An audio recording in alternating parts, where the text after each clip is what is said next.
আসসালামু আলাইকুম। আশা করি যে যেখানে আছেন সবাই ভালো আছেন, সুস্থ আছেন। আলহামদুলিল্লাহ, আল্লাহ পাকের রহমতে আমরাও সকলে ভালো আছি, সুস্থ আছি। ভিডিওটা আমি শুরু করলাম হচ্ছে গতকাল রাত থেকে। আমাদের রাতের খাওয়া দাওয়া শেষ করে আমরা এই তো এখানে আমরা দুজনে আর কি ওষুধ নিয়ে বসছি খাওয়ার জন্য। তো ওনার তো অনেক বড় অপারেশন হয়েছে, এটা তো আপনারা কম বেশি সবাই জানেন যারা আমার ভিডিওগুলি দেখেন। তো ওনারে তো ওষুধ একেবারে বন্ধ করতে না করছে, কিন্তু তারপরও উনি সবসময় আর কি খায় না। যখন দেখে ওনার অনেক সমস্যা হইতাছে তখন একটু আনে আয়না খায়, কারণ ঘরের ভিতরে দুজনের ওষুধ অনেক সমস্যা হয়ে যায়। তো এটা হচ্ছে পরের দিন সকালে।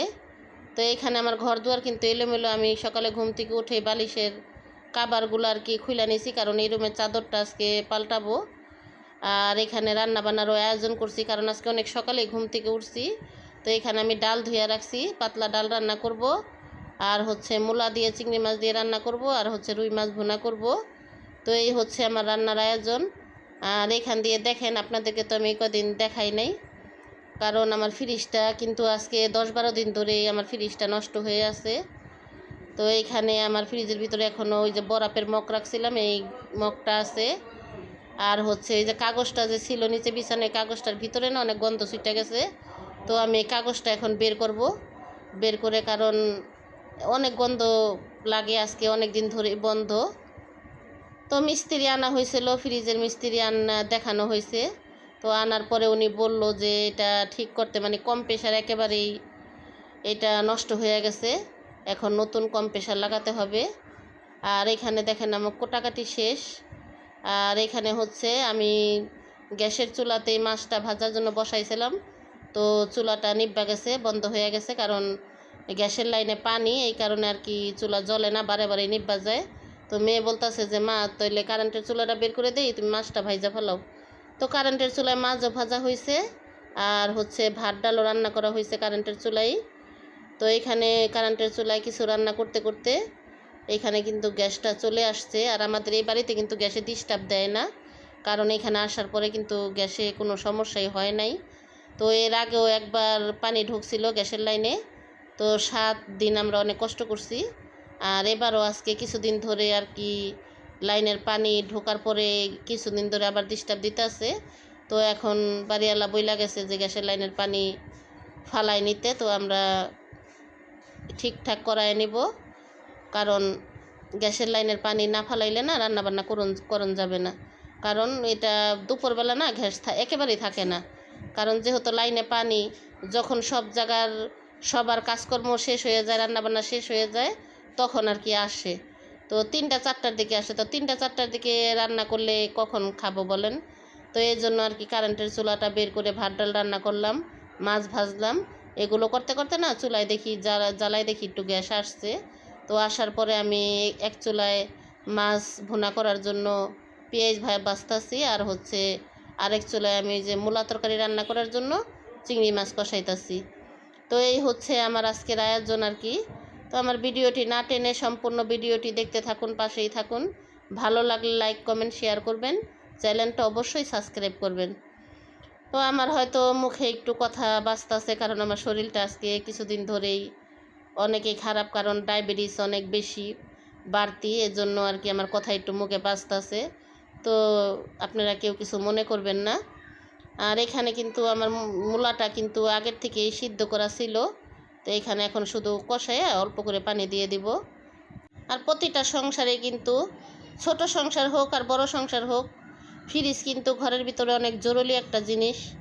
তো ফ্রিজটা আজকে কিছুদিন ধরে নষ্ট হওয়াতে কিন্তু আমার খুবই সমস্যা হয়ে যাইতেছে, কারণ আমার মাছ তরকারি এগুলো যা আনে, তো আনার পরে কিন্তু এগুলো আমার মার বাড়িতে রেখে আসা হয়, কারণ ওই বাড়িতে আমার মারও ফ্রিজ আছে, আমার বোনেরও ফ্রিজ আছে, কিন্তু রাখার কোনো সমস্যা হয় না। কিন্তু সমস্যা হয়ে যায় হচ্ছে আনা নেওয়ার, কারণ আমার ঘরে তো আর বাচ্চা কাচ্চা নেই যে দিয়ে আসবে আবার নিয়ে আসবে, কারণ অনেকেই কষ্ট হয়ে যেতেছে আমাদের। তো যাই হোক, এটা ঠিক করতে অনেক টাকাই লাগবে। তো মিস্ত্রি আনা হয়েছিল, বইলা গেছে যে এটা কম্প্রেসার পুরাই এটা কোনো ঠিক করার উপযোগী না, এটা এখন নতুন কম্প্রেসার লাগাইতে হবে। তো নতুন কম্প্রেসার লাগাইতে 10,000 টাকার মতো পড়ে যাবে। তো এই জন্য আর কি এখন চুপচাপ আছি, কারণ এখন হচ্ছে হাতে টাকা পয়সা নাই, এই জন্য আর কি চুপচাপে বসে আছি।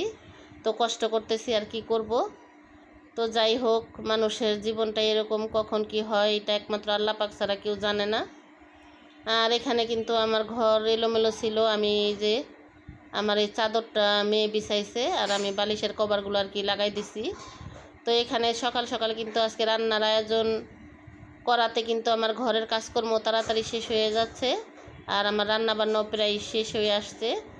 তো এখানে আজকে আমার ঘরের কাজকাম একটু তাড়াতাড়ি শেষ হয়েছে। আর এই তো মেয়েটা চলে আসছে, ভাগ্নিটা। তো ও কাপড় চোপড় ধুয়ে গেলেই মানে কাজকর্ম শেষ। এখানে কিন্তু রান্নাও চুলায় বসানো আছে। তো ওই যে বললাম, কারণ রান্না প্রায় হয়েই আসছে, কারণ আর অল্প কিছুক্ষণ একটু হলেই হয়ে যাবে, কারণ দোনো রকমের তরকারি আমার হয়ে আসছে। তো এখানে রান্নাবান্নারও কাজকর্ম শেষ হয়ে গেছে। আর আমি তরকারিটায় কিন্তু এখন একটু শাক বাটা দিলাম, কারণ আমরা বড় মাছ হলে ওই তরকারিতে আর কি একটু আমরা শাক বাটা খাই, কারণ শাক বাটা না দিলে আমরা এই রুই মাছ বলেন, শিং মাছ, কই মাছ বা শোল মাছ, এগুলো কিন্তু আমরা এই শাক বাটা ছাড়া খাই না। তো আমাদের অভ্যাস হয়ে গেছে। তো অনেকে পছন্দ করে এই জিনিসটার, অনেকে পছন্দ করে না, দিলে কিন্তু তরকারির ভিতরে একটা অন্যরকম একটা ঘ্রাণ আসে। তো এই জন্যই আর কি আমরা খাই। তো আমি মাথা ব্যথা করতেছে, এই জন্য মেয়েটার বললাম যে মা আমার একটু চা এনে দাও। তো ওই আবার আমার ব্যাগ থেকে টাকা নিচ্ছে, নিয়ে এখন চা আনতে যাবে। আর এখান দিয়ে কিন্তু আমাদের প্রত্যেকটা ঘরে ঘরে কিন্তু অনুষ্ঠানের আনন্দ শুরু হয়ে গেছে, কারণ আমাদের অনুষ্ঠানটা যেই জায়গায় হবে, আমার ফুফাতো ভাই যেই জায়গায় আর কি থাকে ওই জায়গায় বাড়ি আছে, তো ওইখানে কিন্তু খোলামেলা একটা পরিবেশ। তো আর কি পরিবেশটার জন্যই আর কি আমাদের সবাই অনেক অনেক আনন্দিত, কারণ এরকম খোলামেলা একটা পরিবেশ, এরকম একটা অনুষ্ঠান হবে, একটা অনুষ্ঠানের আয়োজন হবে, এই জন্য আমরা সবাই আর কি অনেক বেশি খুশি। তো যাই হোক, আমার কথার মাঝে কোনো ভুল ত্রুটি হলে ক্ষমার দৃষ্টিতে দেখবেন। তো আমার আজকের ভিডিওটা আপনাদের কাছে কেমন লাগলো কমেন্ট বক্সে জানাবেন। সবাই ভালো থাকবেন, সুস্থ থাকবেন। আজকের মতো এই পর্যন্তই। সবার কাছ থেকে বিদায় নিচ্ছি, আবার দেখা হবে আগামী ভিডিওতে। আল্লাহ হাফেজ।